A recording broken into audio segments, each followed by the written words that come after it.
प्रिय विद्यार्थियों, संस्कृत साहित्य के प्रथम प्रश्न पत्र की तृतीय इकाई में किरातार्जुनी महाकाव्य है। यह महाभारत के वन पर्व की कथा पर आधारित है। महाभारत जो महर्षि वेदव्यास की लेखनी से निसृत है, 1,00,000 श्लोकों वाला यह महाभारत धर्म, अर्थ, काम और मोक्ष का प्रतिपादक एक महान ग्रंथ है जो आर्ष काव्य में आता है। रामायण के साथ महाभारत आर्ष काव्य में गिनती होती है।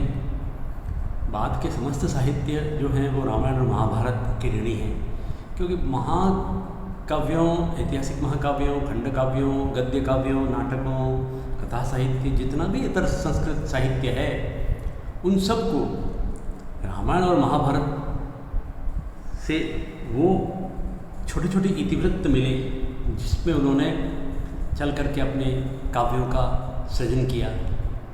इसलिए रामायण महाभारत को आर्ष काव्य या उपजीव्य काव्य कहते हैं। इस पर इन कथाओं को आधार बना करके अनेक महाकवियों ने, जैसे अभी हम आपके फलक पर लिखा हुआ किरातार्जुनीयम, महाभारत तो बड़ा है, विशाल महाकाव्य है, उसको वीर काव्य भी कहते हैं रामायण महाभारत को। महाकवि भारवी ने अपनी संपूर्ण लेखनी साधना में एक ही महाकाव्य लिखा है। आप आश्चर्य करेंगे कि कोई कवि एक कृति का निर्माण करके कैसे महान हो सकता है। आखिर ऐसा क्या कर दिया उन्होंने उसमें। तो महाभारत, अभी मैं कह रहा था आपको कि रामायण महाभारत की छोटी छोटी कथाओं को आधार बना करके बाद के महाकवियों ने ऐसे महान काव्यों का निर्माण कर दिया, जब संस्कृत की सभी विधाओं में, चाहे वो महाकाव्य विधा हो, ऐतिहासिक महाकाव्य हो, खंड काव्य हो, गीति काव्य हो, शतक ग्रंथों की बात हो, नाटक हो, गद्य हो, कथा साहित्य हो, लोक कथा हो, नीति कथाएँ हो, इससे संस्कृत साहित्य पुष्पित पल्लवित होकर के महानता को प्राप्त हुआ। महाभारत में 18 पर्व है, एक पर्व का नाम है उसमें वन पर्व। हम सबको पता होना चाहिए कि दुर्योधन ने छद्म नीति से छल करके शकुनी के साथ मिल करके, अपने मामा शकुनी के साथ मिल करके युधिष्ठिर को मजबूर कर दिया पासे खेलने के लिए, और द्युत क्रीड़ा में परास्त कर दिया। द्रौपदी का अपमान करके, 5 पांडवों का अपमान करके उन्हें वनवास, 12 वर्ष के वनवास और 1 वर्ष का अज्ञातवास, तो वो वनवास की अवधि भुगत रहे हैं पांडव।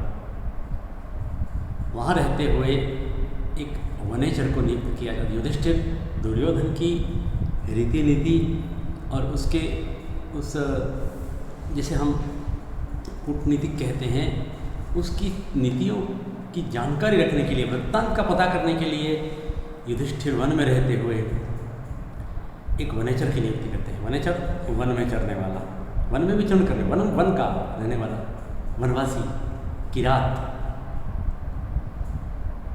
जो वेशभूषा उसकी कोल होती है, किरात जैसी होती है, जनजातीय होती है, वो नगर में घूमता है, दुर्योधन की जानकारियाँ इकट्ठी करता है, आंखों से देखता भी है कि राजा की सब जो क्रियाएं हैं, गतिविधियाँ, योजनाएं कैसे चल रही हैं।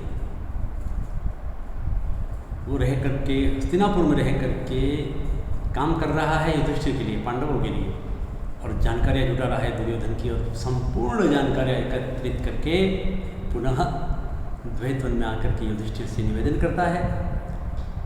इसके बाद उन बातों को सुन करके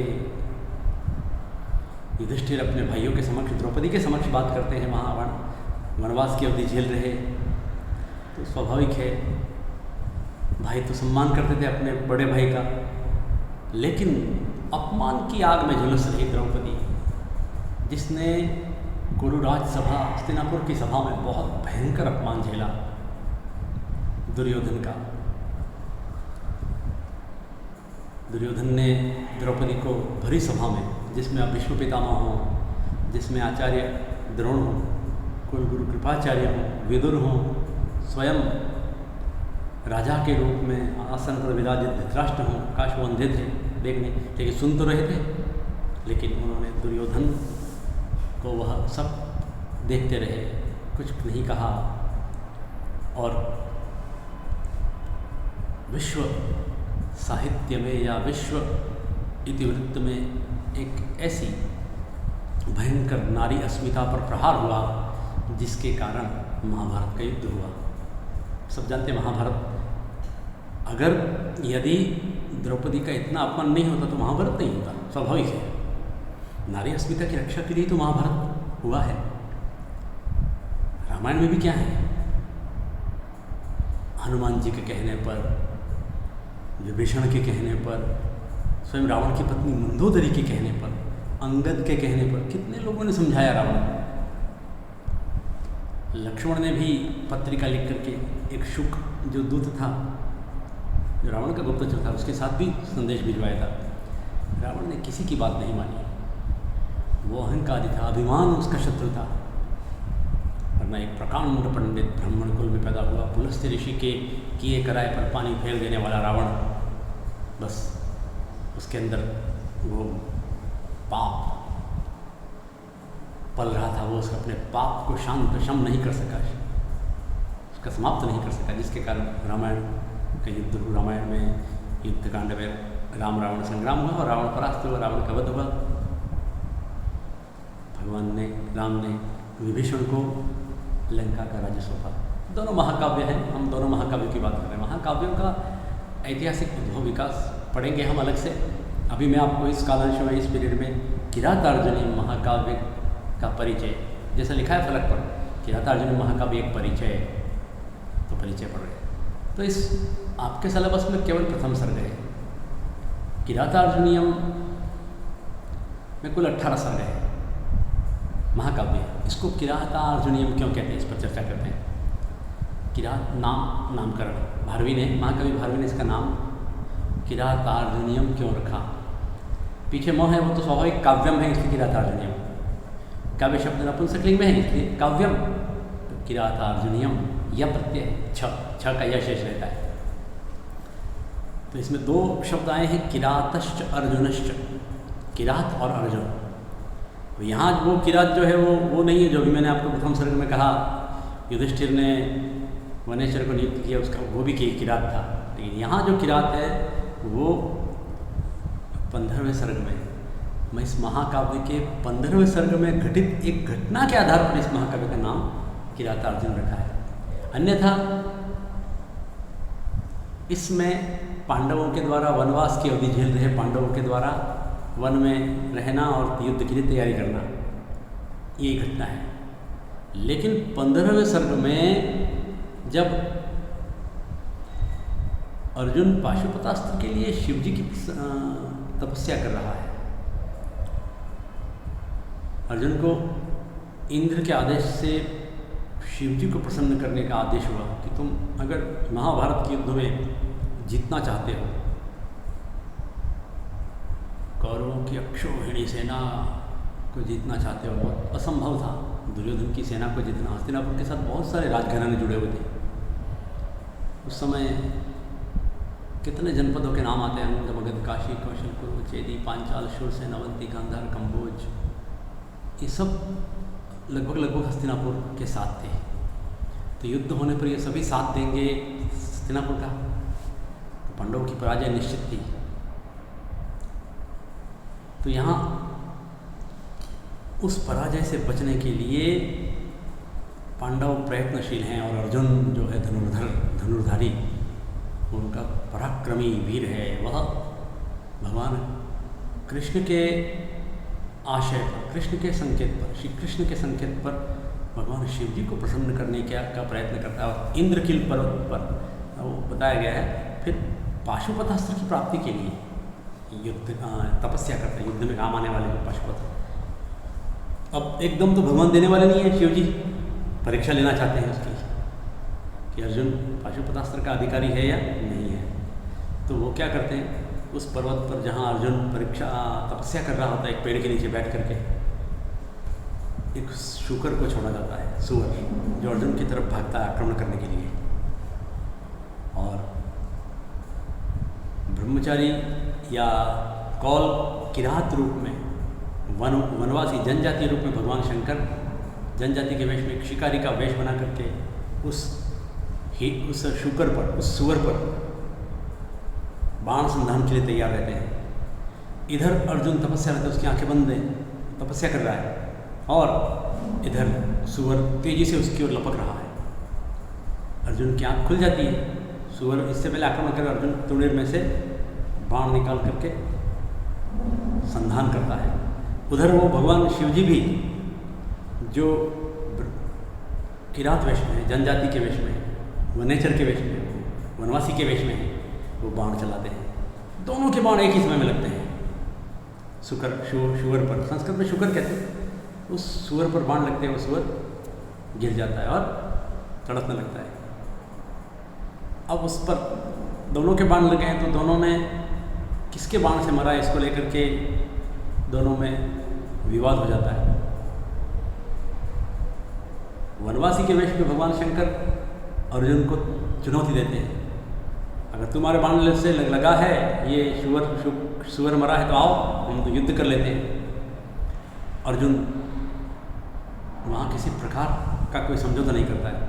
वो अपने उस पराक्रम को, वो उस स्वाभिमान को, वीर जनित जो स्वाभिमान होता है, तैयार हो जाता है युद्ध लड़ने के लिए। यहाँ युद्ध अवश्य संभावित था, लेकिन युद्ध होने से पहले ही किरात वेश में जो भगवान शिव हैं वो अपना रूप खोल देते हैं और प्रसन्न होकर के अर्जुन को उसका जो निहित जिस वरदान के लिए वो तपस्या कर रहा था वो दे देते हैं। तो यहाँ किरातश्च अर्जुनश्च मध्य यह द्वंद्व जातः, किरात अर्जुन इसमें है, इस महाकाव्य में जो प्राधान्येन व्यपदिष्टाः भवन्ति, संस्कृत में एक न्याय है, वाक्य है कि जिस घटना की प्रधानता होती है उसी को परिलक्षित करके महाकवि अपने महाकाव्य का नामकरण कर देते हैं। तो 15वें सर्ग में सुअर को लेकर के अर्जुन और भगवान शिव जी के बीच हुए द्वंद्व को लेकर के एक छोटा सा घटनाक्रम ऐसा होता है, फिर प्रसन्न होते हैं भगवान। युद्ध नहीं होता है और प्रसन्न होकर के उसे पाशुपतास्त्र दे देते हैं। इस घटना को आधार बना करके महाकाव्य का नामकरण क्या कर दिया भारवी ने? किरातार्जुनियम। किरातः च अर्जुनः किरातार्जुनौ अस्मिन् स्तः, इसमें है। तो फिर उस यहाँ पर शैशिक प्रत्यय छ लगेगा, छ में ई लगता है, तो किरातार्जुनौ ये प्रत्यय लगा, किरातार्जुनीय, और नपुंसकलिंग काव्य होने से किरातार्जुनियम। ये इस प्रकार महाकाव्य का नामकरण है। तो महाकवि भारवी ने महाभारत के वन पर्व के छोटे से कथानक को लेकर के एक नया बहुत उत्कृष्ट महाकाव्य रच दिया। संस्कृत साहित्य में किरातार्जुनियम महाकवि भारवी की कीर्ति कौमुदी का एक ही आधार है, एकमात्र। और कोई काव्य और कोई ग्रंथ और कोई कविता नहीं लिखी भारवी ने। भारवी का नाम भी कुछ और था, लेकिन महाकवि भारवी ने जिस प्रकार से महाकाव्य में उत्तम काव्यत्व का सन्निवेश किया। देखो, कोई भी काव्य होता है, प्रिय विद्यार्थियों समझे आप, उसकी जो सुंदरता है वो दो प्रकार से होती है। एक तो है काव्य जनित और एक होता है विषय वस्तु जनित। दो विशेषताएं होती हैं। इस पर दो प्रश्न भी बनते हैं बड़े बड़े। काव्य का तात्पर्य है कि जैसे आज के युग में नाटक परिष्कृत होकर के जो लिखे जाते थे हिंदी संस्कृत में, संस्कृत हिंदी में नाटक, वो उन्होंने फिल्मों का रूप ले लिया। तो कोई निर्माता निर्देशक अपनी फिल्म बनाने के लिए कितना मेहनत करता है। विषय वस्तु किसी और ने लिखी है, गीत किसी और ने लिखे हैं, उसमें ड्रेस कोई और दे रहा है, उसमें सेट जो सेट्स होते हैं उसके डिज़ाइनर कोई और है, विज़न और है, कल्पना और है। सब प्रकार कितने लोग, 50 लोग होते हैं, तब जाकर के वो भव्यता आती है। कथा कोई और लिखता है, डायलॉग उसमें कोई और लिखता है, उसके गीत कोई और लिखता है, उसको संगीत कोई और देता है, गाता कोई और है, अभिनय होता है, जो मुख्य नायक नायिका होते हैं उन पर फिल्माया जाता है। तो एक निर्माता निर्देशक जिस प्रकार एक छोटी सी विषय वस्तु को भव्यता के साथ प्रस्तुत करता है, तो उसमें उसका टैलेंट देखा जाता है कि उसने किन किन प्रतीकों का प्रयोग करके अपने उस चलचित्र को महान बनाने का प्रयास किया है। आज से हजारों साल पहले संस्कृत के महाकवियों ने काव्यत्व के विभिन्न आयामों को लेकर के महाकाव्य रचे, गीति काव्य रचे, खंड काव्य रचे, नाटक लिखे, गद्य साहित्य लिखे, कथाएं लिखी।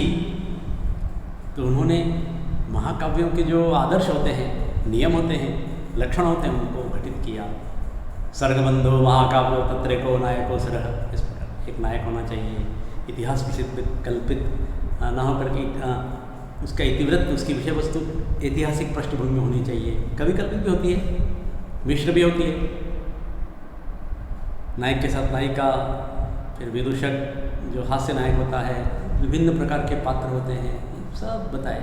वीर श्रृंगार, वीर, करुण, विभत्स, इन 9 रसों में से एक रस अंगी रूप में, बाकी अंग रूप में। भाषा शैली अच्छी होनी चाहिए, छंदों की योजना होनी चाहिए, प्रकृति का सन्निवेश होना चाहिए उसमें। इस प्रकार अर्थांतरन्यास होना चाहिए। इस प्रकार विभिन्न प्रकार के महाकाव्य को बनाने वाले तत्वों का सम्मिश्रण करके महाकवि अपने महाकाव्य का निर्माण करते हैं। लेकिन उसमें एक प्रमुख है, दूसरा विषय विषय वस्तु। तो विषय वस्तु में आता है वो उसकी कथा क्या है, स्टोरी क्या है, उसकी थीम क्या है, मैसेज क्या देना चाह रहे हैं।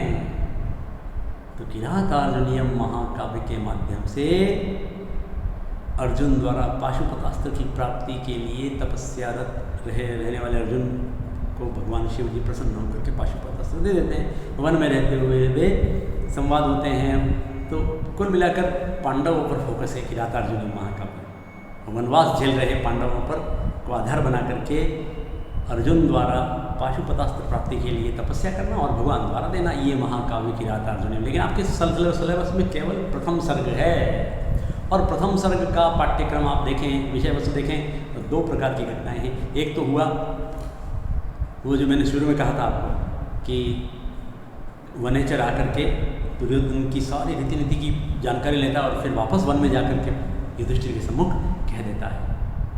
और फिर उसको सुन करके अपमान की आग में झुलस रही, अपमानित हुई द्रौपदी पांडवों को, खास करके युधिष्ठिर को क्रोध दिलाने वाले वचन कहती है, आग उगलने वाले वचन कहती है, अभी आक्रमण करो, तुम अगर पुरुषार्थी हो, युद्ध वीर हो, तो तुरंत आक्रमण करो उस नीच, उस दुष्ट दुर्योधन के ऊपर। ये कब तक वनवास में अभावों का जीवन भोगते रहोगे? तुम्हारे भाइयों की दुर्दशा देखो, कैसे क्या थे तुम्हारे भाई, क्या हो गए हैं, स्वयं तुम क्या थे, क्या इस वन में अभावों का जीवन जीत। इस प्रकार द्रौपदी के बातों में बहुत क्रोध है, प्रचंड क्रोध है, मान की आग में झुलस रही है। तो ये वो युधिष्ठिर को आवेशित करने वाले, उग्र क्रोध लाने वाले श्लोक कहती है। तो ये चतुर्थ इकाई में है आपका। द्रौपदी वाला जो भाग है वो चतुर्थ इकाई में, वनेचर वाला भाग तृतीय इकाई में है। इस प्रकार किरातार्जुनीयम महाकाव्य उत्कृष्ट है। इसके काव्यत्व की बात हम बाद में करेंगे। आज मैंने आपको किरातार्जुनीय महाकाव्य का परिचय दिया है। इसको हम बहुत जल्दी प्रारंभ करेंगे, इसकी कारिकाओं का अध्ययन कराएंगे।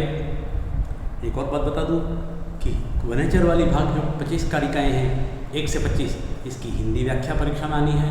और द्रौपदी वाला जो चतुर्थ इकाई की कारिकाएँ हैं, जो कुल मिलाकर 24 कारिकाएँ हैं या 22 कारिकाएँ सिलेबस में खाली, वो कारिकाएँ आपके उसमें से एक संस्कृत व्याख्या, 2 में से एक संस्कृत व्याख्या करनी है। 2 श्लोक आएंगे, एक व्याख्या संस्कृत में करनी है। संस्कृत व्याख्या बड़ा थोड़ा सा विद्यार्थियों को असुविधाजनक लगता है, लेकिन 20% भाग संस्कृत में लिखने का होता है, भाषा है इसलिए।